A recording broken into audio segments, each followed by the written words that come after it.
My name is Glenton Jelbert. I was born in the United Kingdom, grew up in Zimbabwe in South Africa, and have lived in Tanzania and the United Kingdom and Singapore, and now living in California with my lovely wife and 3 great kids.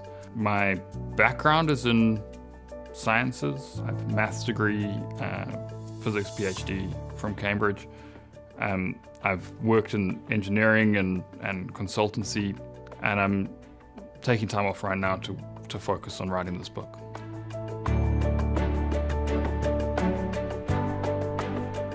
I used to be a Christian, and a few years ago I had a question popped into my head, which is, what do atheists make of the evidence for the resurrection?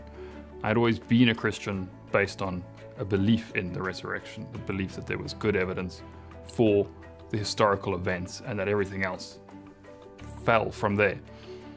I was unafraid of exploring that. I thought I would find out, what their position was and grow stronger as a result of it. It shocked me quite a lot. I would say rocked me to my core to discover that I was not that impressed by the evidence for the resurrection when I looked at it that closely. And so this started a journey for me of examining the evidence for faith. One of the books that I read was a book called Evidence for God, edited by William Dembski and Michael Licona. So this is a book that's a collection of 50 different essays that, present 50 different reasons for faith, reasons for belief in God, from the position of philosophy, science, history, and the Bible. And so I went through those 50 essays looking at the arguments and the evidence for why you should believe. And I really admire the book in terms of its attempt to grapple with truth and really get to the bottom of things. But as I was going through it, I found that there was more to say. And so I wanted to put a response to each of those 50 essays together. And that's what the book's about. So it was quite fascinating. I can remember this epiphany moment, this feeling of I'm going to hell, followed by, screw it.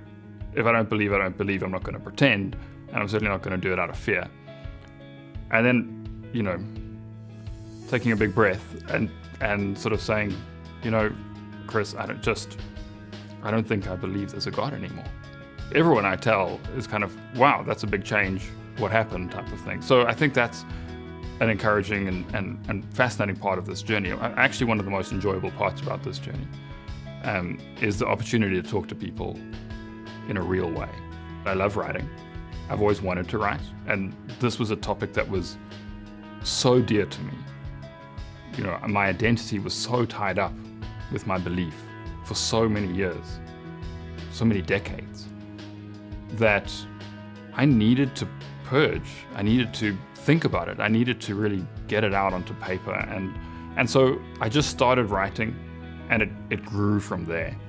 I think the other thing is that the discourse that you often see from all sides is dismissive of the other side, and even tends to